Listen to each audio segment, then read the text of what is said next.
네, 앞의 영상에서 고무장갑과 수세미, 보관 이 환경 자체가 세균 증식이 빨라서 월 1회 교체 필요하다는 말씀 드렸는데요. 우리가 뭐 자주 쓰는 것 중에 관리해야 될 것들, 이것 말고도 많죠. 그리고 그런 것들은 교체 시기를 좀 잘 신경 써야 되는데요. 바로 칫솔입니다. 칫솔. 야, 이거 입에 뭐 직접 들어가는 거기 때문에 특히 신경을 써야 되죠.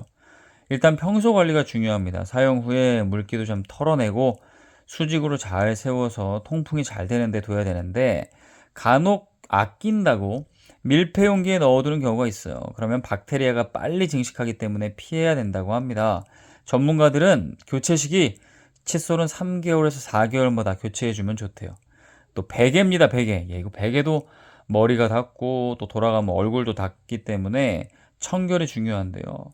베갯닛을 자주 세척한다 하더라도 오염은 자꾸 쌓이고 누적되기 때문에 사용 기간이 길어질수록 알레르기나 피부 트러블 위험이 커진대요. 그래서 베개 이 자체는 베갯잎 포함해서 1년이나 2년 주기로 교체해 주는 것이 건강에 좋다고 합니다. 네, 물론 이 교체 시기 뭐 이거에 따라 다 따르면 아우 소는 누가 키우나 대체 그 비용 부담은 누가 해주나 싶을 텐데 그때마다 이런 생각을 하는 거야. 아유 나중에 아파서 크게 아파서 병원 왔다 갔다 하는 것보다 왔다 갔다 교통비 들어 그리고 병원 요즘에 뭐 실비가 있다고 하지만 사실 여러 가지 다 따지면 이거보단 더 그 교체하는 게 쌀 수도 있지 않습니까? 훨씬 더 경제적일 수 있으니까 건강을 위해 잘 챙기시면 좋을 것 같습니다. 자판을 했습니다. 구독과 좋아요는 큰 힘이 됩니다. 당신의 질문은 나는 무엇을 원하는가이다. 그런데 당신이 원하는 것은 흐름에 따라 늘 변하고 있다. 그러므로 흐름과 함께 가라. 제너드 제이콥슨의 마음은 도둑이다 중에 일부인데요. 물론 그저 흘러가라는 건 아닙니다. 흐름이 있다면 그 흐름의 중심을 두라는 거죠. 변한다고 아쉬워만 할 게 아니라 세상의 흐름을 공부하고 그 흐름을 타고 가면 됩니다. 때 휴대폰을 머리맡에 두고 자면 암에 걸릴 수 있다는 말 혹시 들어보셨나요? 아니, 뭘 암까지 걸리나 싶긴 한데 그런 말이 있긴 있는 것 같습니다. 사실일까요? 휴대폰에서 나오는 전자파가 어쨌든 몸에 안 좋다고 하잖아요. 결론적으로 제가 알아보니까 전자파와 이 뇌 종양이 이제 암이 될 수 있잖아요. 전자파와 뇌 종양과는 크게 관련이 없대요. 한일 공동 연구팀은 쥐를 대상으로 휴대폰 전자파를 노출시키는 실험을 시행했는데 전자파와 뇌 종양이나 심장 종양의 관련성은 없다는 결과를 밝혔습니다. 모든 실험에서 종양 발생률이 자연 발생 범위에서 나타났고 심장이나 뇌, 부신 등 주요 장기에서도 노출한 쥐와 그렇지 않은 쥐 간의 유의미한 차이는 없었대요. 그러면서 연구팀은 이런 연구 결과가 휴대전화 전자파에 대한 과도한 우려를 해소하는데 좀 도움이 될 수 있을 거라고 밝혔는데요. 물론 이제 쥐를 대상으로 한 거라 계속적인 이제 후속 연구가 필요하겠지만 우리가 휴대폰 머리맡에 두고 자면 막 암이 걸린다 이렇게 좀 과도한 우려를 하는 건 좀 줄여도 좋을 것 같다라는 생각이 드네요. 자판하였습니다. 구독과 좋아요는 큰 힘이 됩니다. 사하라 사막에서 자동차 타이어의 공기를 빼는 건 부끄러워해야 할 일이 아니다. 공기를 빼는 건 여행의 일부다. 인생을 살면서 공기를 빼야 할 때 부끄러워할 필요가 없다. 공기를 빼면 막힌 상황에서 벗어나 다시 사막을 건너는 여정에 오를 수 있다. 스티브 도나휴의 사막을 건너는 6가지 방법 중에 일부인데요. 살면서 분명 공기를 빼야 할 때가 있습니다. 부끄러운 게 아닙니다. 공기가 빵빵하면 오히려 빵 터질 수 있습니다. 인생의 사막을 건널 땐 공기를 빼야 잘 건널 수 있습니다. 들기름이 건강에 좋다는 거 들어보셨죠? 근데 이 들기름 분명 건강에 이로운 점이 많지만 보관법이 좀 까다로워서 산패가 되기 쉽대요. 이 산패된 들기름은 먹으면 오히려 건강에 안 좋기 때문에 들기름으로 건강을 챙기고 싶다면 가장 중요한 건 역시 보관법입니다. 잘 알아두고 제대로 보관하는 것이 중요할 텐데요. 먼저 들기름은 개봉을 일단 했다면 반드시 서늘한 냉장고에 보관해야 된대요. 간혹 상온에 보관하는 참기름과 헷갈려서 들기름을 실온의 수납장에 보관하는 경우가 있는데 그러면 안 되고 들기름의 주된 성분은 오메가3이기 때문에 이 오메가3는 쉽게 산패가 된대요. 반드시 서늘한 냉장고에 보관해야 한다고 합니다. 그리고 냉장고에 뒀다고 안심하면 안 된대요. 뚜껑을 열 때마다 당연히 공기가 병 안으로 들어가기 때문에 산패를 줄이려면 들기름은 큰 병에 넣고 자주 뚜껑을 열기보단 작은 병에 나눠서 담는 것이 좋다고 합니다. 그리고 오메가3는 빛에도 약해서 투명한 색이 아닌 갈색 병에 보관해야 한다고 하죠. 기본적으로 갈색 병에 넣어서 이제 팔지만 나눠 담을 때도 어두운 병에 넣어서 보관해야 한다고 하네요. 마지막, 이 조건을 다 지켰다고 하더라도 들기름은 쉽게 산패된대요. 개봉한 들기름은 1, 2개월 안에 먹어야 한다고 합니다. 아우, 까다롭네요. 들기름은 먹기 까다로워요. 네, 산패한 들기름의 특징, 처음과는 다른 고소한 향 대신 오래된 기름 냄새가 나기 때문에 바로 버려야 한다고 하고요. 처음보다 색이 눈에 띄게 진해지고 탁해졌다면 산패했다는 증거니까 버려야 된다고요. 만약 산패된 들기름을 섭취했다면 세포를 공격하는 유해산소를 생성해서 염증을 유발할 수 있기 때문에 건강을 위해서 꼼꼼히 확인하는 것이 가장 필요할 것 같습니다. 자판 하나였습니다. 구독과 좋아요는 큰 힘이 됩니다. 참치캔 같은 통조림 소비기한 보면 정말 깜짝 놀랄 정도로 길잖아요. 그만큼 특별한 기술로 장기 저장할 수 있도록 만든 건데요. 근데 문제는 이 통조림을 개봉하고 난 후입니다. 통조림의 기술력을 믿는 마음에서 그런지 통조림을 개봉해서 음식물을 어느 정도 먹고 남은 후에 남은 음식을 통조림째로 냉장고에 넣는 경우가 많은데요. 근데 이렇게 하면 건강에 안 좋을 수 있대요. 개봉 전에는 산소와 접촉이 안 됐지만 개봉 후에 산소 또 수분이 내부로 들어가게 되면 코팅이 손상되고 금속 표면이 부식될 수 있다고 합니다.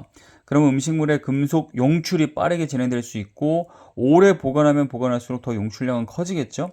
그렇기 때문에 통조림을 개봉했다면 그 채로 그냥 냉장고에 넣지 말고 반드시 유리나 플라스틱 같은 식품용 밀폐 용기에 옮겨서 냉장 보관을 하고요. 2, 3일 이내에 섭취하는 것이 가장 안전하다고 하네요.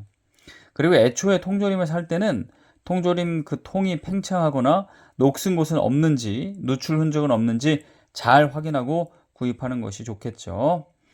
네, 자판 하나였습니다. 구독과 좋아요는 큰 힘이 됩니다. 정부에는 매년 사람들의 기대 수명도 발표하지만 건강 수명도 발표합니다. 건강 수명 뭘까요? 큰 질병 없이 건강한 상태로 몇 살까지 유지할 수 있는지 나타내는 그런 수치입니다. 그러니까 크게 안 아프고 지낼 수 있는 나이죠. 건강 수명 우리나라는 몇 살일까요? 69세래요. 69세까지는 이제 건강하다고 얘기할 수 있다는 거죠. 최근까지는 70세 이상을 유지해 왔는데 최근에 요 한 1, 2년 전부터 70세 밑으로 떨어졌대요. 그러니까 전체적으로 건강이 조금 안 좋아졌다고 볼 수 있는 거죠. 원인이 뭘까 살펴봤더니 고혈압이나 당뇨 등 만성 질환이 증가했기 때문이래요. 그리고 생활 습관도 문제였는데 아침 식사를 먹는 비율도 떨어졌고요. 비만율도 올라갔다고 합니다. 전문가들은 아침을 안 먹고 점점 비만해지는 건 만성 질환 유병률이 즉각 올리는 요인이라고 합니다. 건강 수명이 지나면 아픔을 가지고 살아가는 기간이 이제 시작이 되는데 요즘에는 또 의학 기술이 발달하면서 암 같은 질병도 치료 효과가 좋아지면서 아픈 채로 살아가는 기간이 더 늘어났다고 합니다. 이게 뭐 좋은 건지 안 좋은 건지는 모르겠지만 여하튼 건강하게 사는 것이 좋잖아요. 건강하게 살 수 있는 이 건강 수명 늘리려고 노력하는 것 중요할 것 같습니다. 자판 하나였습니다. 구독과 좋아요는 큰 힘이 됩니다. 양치질 중요하잖아요. 치아 건강을 위해서도 중요하고 충치균이 몸 전체로 퍼져서 몸의 건강을 위협하는 걸 막을 수도 있는데요. 그만큼 양치질이 중요한데 근데 또 너무 많이 하면 좋지 않대요. 그렇다면 하루에 몇 번 정도가 좋을까요? 하루 양치 횟수는 2, 3회가 적당하다고 합니다. 하루에 5회 이상을 하면 물론 어떤 식으로 양치를 하느냐도 이제 봐야겠지만 너무 자주 하거나 너무 세게 하면 치아 표면에 범낭질이 마모될 위험이 커진대요. 범낭질, 이 치아의 가장 바깥쪽을 덮고 있는 단단한 조직인데 충치균으로부터 치아 내부를 보호하는 기능을 가진 보호막 같은 거죠. 이 보호막이 칫솔과의 물리적 마찰에 의해서 마모가 될 수 있기 때문에 양치질을 또 너무 자주 하면 좋지 않다고 합니다. 이제 오히려 충치균에 노출될 수 있다는 거죠. 그래서 하루 3회 정도, 물론 많이들 잘 하고 계시겠지만 전문가들은 기상 후의 양치, 그리고 취침 전의 양치, 그리고 점심 식사 후 양치 추천하고 있습니다. 자, 방안하였습니다. 구독과 좋아요는 큰 힘이 됩니다. 어릴 때부터 이런 얘기 많이 들으셨죠? 사골국을 먹으면 뼈 건강에 도움이 된다. 그래서 뼈가 부러지거나 골다공증이 생기면 사골국부터 챙겨 먹는 경우 많은데요. 근데 사골국을 먹으면 정말로 뼈 건강에 도움되는 게 맞는 걸까요? 한양대병원 강석중 영양사는 사골국이 골밀도를 유의미하게 증가시키거나 뼈 건강을 직접 개선하는 식품은 아니라고 말합니다. 그러니까 크게 도움이 되지 않는다는 거죠. 그러니까 자세히 좀 살펴보면 뼈 건강에는 당연히 칼슘이 중요한데 사골국에는 콜라겐, 칼슘, 인, 마그네슘 등이 있는 건 맞습니다. 근데 칼슘 함량을 살펴보니까 한 그릇당 보통 일일 칼슘 권장량의 2% 정도밖에 되지 않는데요. 별로 없는 거죠. 그러니까 뼈 건강에 아예 도움이 안 되는 건 아니지만 큰 도움은 되지 않는다는 겁니다. 오히려 3회 이상 사골을 끓여서 우려내면 영양 성분은 거의 안 나오고 인이 이제 그때부터 많이 나오는데 이 인은 오히려 칼슘 흡수를 방해한대요. 그래서 뼈 건강을 오히려 해칠 수 있다고 합니다. 그래서 사골국은 3회 이내로 우려내야 콜라겐이나 무기질이 안정적으로 나오고 4회부터는 영양 성분이 거의 용출되지 않는다고 하니까 또 이것도 알아두면 좋겠죠. 네, 자파가나였습니다. 구독과 좋아요는 큰 힘이 됩니다. 쌀 섭취량이 높으면 그렇지 않은 사람보다 더 좋을까요? 건강할까요? 안 그럴까요? 농촌진흥청 국립식량과학원 김은경 연구팀이 20대를 대상으로 연구를 했는데요. 쌀 섭취량이 많은 그룹이 쌀 섭취량이 적은 그룹보다 식생활 질의 점수가 더 높았대요. 왜 그런가 살펴봤더니 쌀 자체의 영양이 더 높았다기보다는 쌀 소비가 많은 그룹은 이 밥을 중심으로 국이나 나물, 볶음류 등 다양한 반찬을 함께 섭취하는 경향이 뚜렷했고요. 반면에 쌀을 적게 먹는 그룹은 쌀 대신에 샌드위치나 빵, 파스타, 햄버거, 피자, 치킨, 라면 등등등 가공식품이나 패스트푸드가 주요 식사가 돼서 대사질환의 위험을 높였다고 합니다. 네, 요즘에는 건강을 위해서 쌀밥을 적게 먹어야 된다 이런 얘기가 또 있지만 전통적인 쌀 중심의 식단 요거를 안 먹게 되면 차라리 정말 더 좋은 그런 건강 식단으로 가면 좋은데 글로 안 가고 오히려 패스트푸드 쪽으로 간다는 거죠. 그렇게 되면 고열량, 고지방 식단으로 옮겨가기 때문에 쌀을 적당히 먹으면서 다양한 반찬을 함께 먹는 이 전통적인 쌀 중심 이 식단 긍정적인 측면이 있다는 거 또 알아두시면 좋을 것 같습니다. 자파가 나왔습니다. 구독과 좋아요는 큰 힘이 됩니다. 말은 못하지만 입냄새 고민 심한 분 있습니다. 근데요, 이런 분들에게 혹시나 요거트가 도움을 줄 수 있대요. 왜 그런지 한번 살펴보겠습니다. 구취의 주요 원인 입속 박테리아래요. 이번에는 700종 이상의 박테리아가 살고 있는데 다 나쁜 것만 있는 건 아니래요. 병원균이 몸 안으로 들어오는 것을 막고 소화를 돕는 유익균도 있고요. 또 잇몸병이나 충치를 유발하는 유해균도 있는데 문제는 이 유해균입니다. 이 유해균이 음식물의 어떤 성분을 먹고 황화물을 만드는데 여기서 이제 입냄새가 나는 거래요. 그런데 요거트를 먹으면요, 요거트 안에 있는 물질이 이 황화물을 줄여서 이 입냄새를 없앤다고 하네요. 그리고 또 입에 플라그가 있으면 염증이나 감염이 생겨서 또 입냄새가 날 수 있는데 요거트가 일본 추루미대 연구 결과에 따르면 입안의 플라그 제거에도 효과적이라고 합니다. 다양한 기능을 하네요. 물론 몸속에서 올라오는 그런 냄새도 있죠. 이제 거기에는 효과는 없는데 구강 자체에서 문제가 있다면 요거트가 효과가 있는 거라고 해요. 요거트는 하루에 한두 개 먹으면 좋고요. 당연히 당분이 없는 것을 골라서 드셔야 된다고 합니다. 요거트 한번 사용해 보셔도 좋을 것 같아요. 자파가 나왔습니다. 구독과 좋아요는 큰 힘이 됩니다. 요즘에 장 건강 중요하다는 얘기 정말 많죠. 소화, 영양소 흡수 이런 기능뿐만 아니라 장내 유익균수가 증가하면 몸의 전체 면역 시스템이 좋아지다 보니까 장 건강이 그렇게 중요하대요. 장 건강 어떻게 높일까요? 다양한 방법이 있지만 그중에 손쉬운 방법 하나 소개해 드릴까 합니다. 바로 식사 후에 10분 산책입니다. 슬슬 이제 식사 후에 걷는 거죠. 미국 소화기내과 전문의 보셀 사업의 말에 따르면 식후에 몸을 움직이면 장 운동이 촉진돼서 대장에 오래 머물던 음식물과 노폐물이 자연스럽게 이동하고요. 그래서 산책은 장 건강을 개선하는 가장 효과적인 생활 습관 중에 하나라고 말했는데요. 그래서 요즘에는 장 운동이 되면서 방귀가 나온다고 해서 또 방귀 산책이라고 하잖아요. 식후 10분 산책, 장 건강뿐만 아니라 혈당과 체중 조절에도 도움이 되고요. 집중력, 기억력, 인지 능력도 향상이 된다고 합니다. 이 외에도 좋은 게 많은데요. 식후 10분 산책, 이론보다는 꾸준히 실천하는 게 중요하겠죠. 이제 조금씩 좀 따뜻해지고 있으니까 한번 꼭 해보시면 좋을 것 같습니다. 자팡을 하십니다. 구독과 좋아요는 큰 힘이 됩니다. 나이 들수록 깊은 잠을 이루기가 쉽지 않습니다. 한번 깨면 새벽인데도 잠을 못 자요. 신체적으로 보면 나이가 들수록 뇌의 각성 조절 기능이 약해져서 깊은 수면이 줄고요. 수면이 끊기기 쉽대요. 또 멜라토닌 분비도 감소한다는데요. 여기에 이제 추가로 나이 들수록 여러 이제 기저질환 때문에 통증도 있고 야간에 화장실도 가야 되고 약물 복용 때문에 수면을 방해하는 요인들이 많죠. 그렇기 때문에 이 밤에 숙면을 취하기 위해서 굉장히 노력을 많이 해야 됩니다. 생활 습관을 개선해야 되는데요.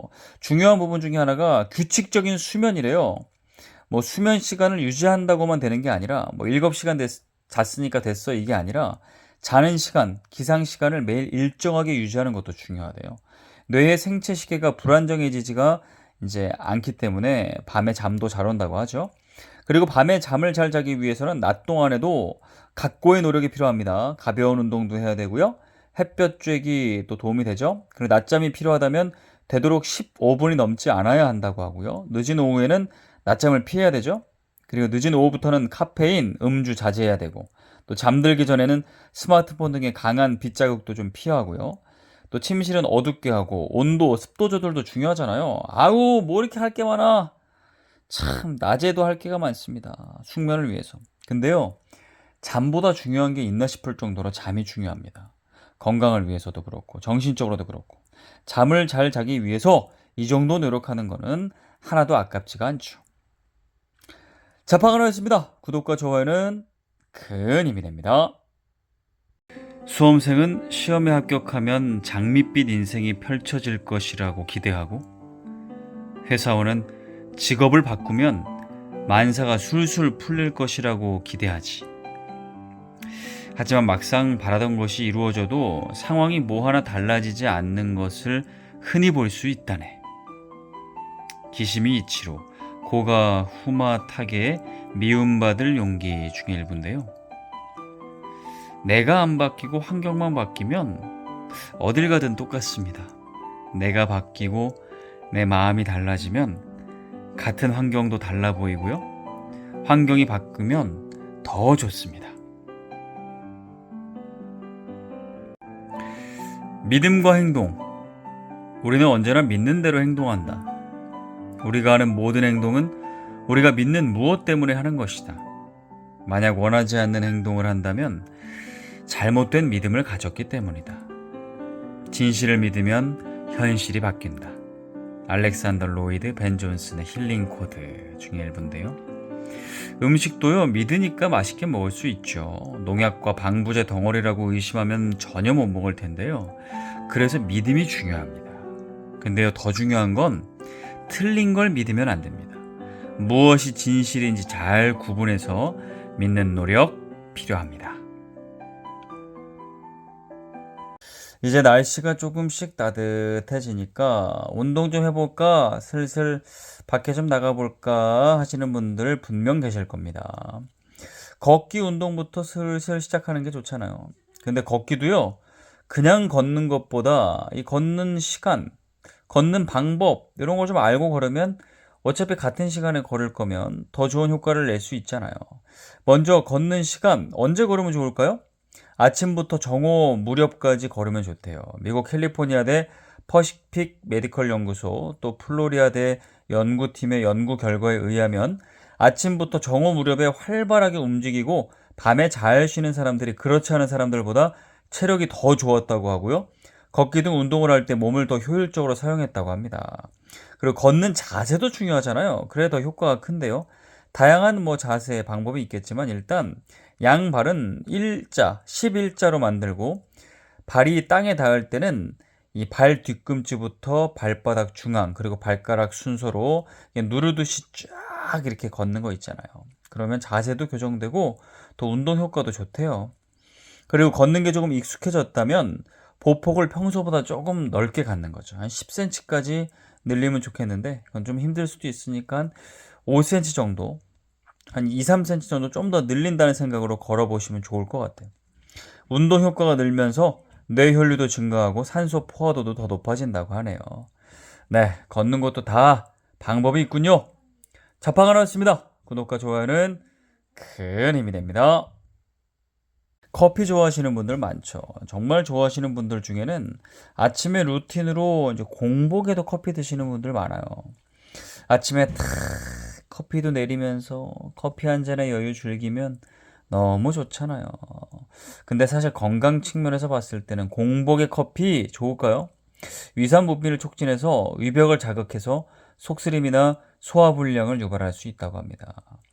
커피 마실 때 역시 가장 좋은 건 식사를 한 후에 먹는 것이 가장 좋지만 이 아침 모닝커피 포기할 수 없다 하시는 분들에게는 전문가들이 커피와 함께 이것을 같이 먹으라고 조언합니다.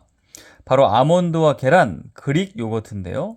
이 식품에 포함된 불포화 지방산과 단백질은 공복 커피로 인한 위 자극을 완화하는 데 도움을 준다고 하고요. 그리고 바나나도 칼륨과 식이섬유가 풍부해서 카페인의 이뇨작용으로 인한 수분 손실을 줄여준다고 하네요. 그래서 정리하면 식후에 먹으면 가장 좋지만 그래도 나는 좀 아침에 모닝커피 공복에 좀 먹고 싶다 그러면 일단 드시면서 동시에 바나나 반 개, 그릭 요거트 한 컵, 견과류 한 줌, 삶은 계란 하나 같이 곁들이면 그래도 비교적 부담이 적은 아침 식단이 될 수 있다고 하네요. 참고해 보시면 좋을 것 같습니다. 자판가 나왔습니다. 구독과 좋아요는 큰 힘이 됩니다. 올해 시작하면서 올해는 내가 반드시 살을 빼리 5kg, 10kg 빼리 다짐한 분들 아마 있으실 텐데요. 살 빼려면 기본적으로 뭐가 필요할까요? 이미 가지고 있는 살을 빼는 노력, 그리고 더 찌지 않으려는 노력 같이 해야 되잖아요. 그러면 덜 먹어야 될 텐데, 이거 참 힘든 일이죠. 그래서 제가 오늘 그런 분들을 위해서 많이 먹어도 살이 덜 찌는 비법을 소개해 드릴까 합니다. 일단 요거 좀 알고 있으면 도움 되잖아요.